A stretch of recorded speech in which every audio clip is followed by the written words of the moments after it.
Bismillah walhamdulillah wa salatu wa salam ala rasulillah. We praise Allah Azza wa Jal, the King, the Master, and we send peace and blessings upon His beloved Muhammad sallallahu alayhi wasallam.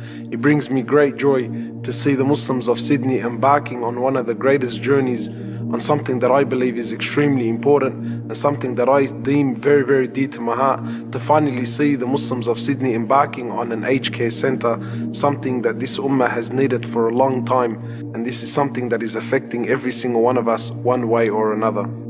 There are thousands of people who don't have anywhere to go, who have no one to look after them.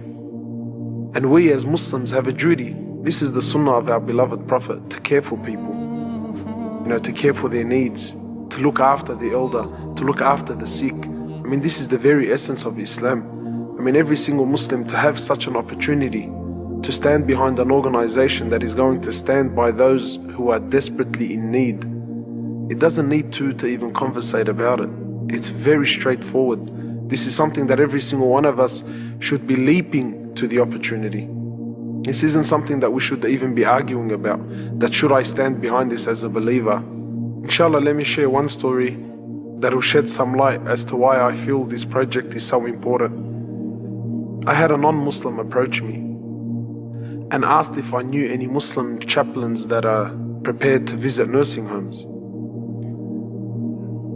And I was quite interested to know that there was even Muslims in nursing homes. So I asked out of curiosity, I said, why are you interested in Muslims to visit nursing homes?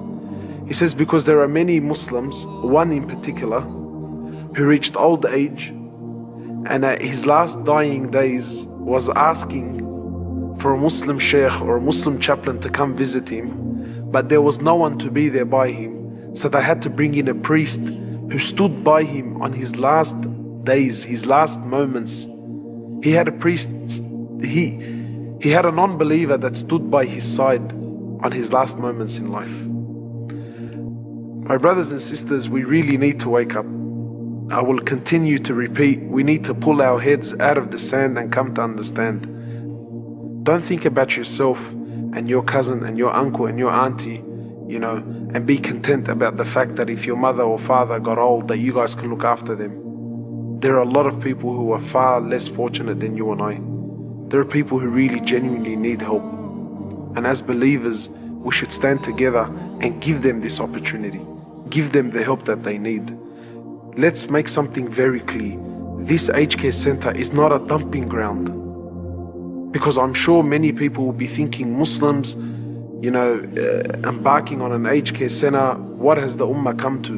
No, this is not the case. We are not opening a door for people to come and dump their unwanted goods.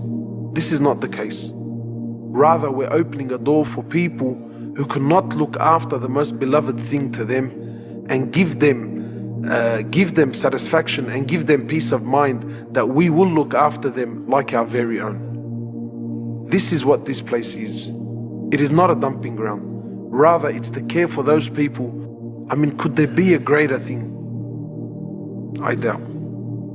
So brothers and sisters, the 28th of February 2015 is your chance and your opportunity to show rahmah to those that are on earth, so that the one in the heavens will show rahmah upon you. Come and support this beautiful project.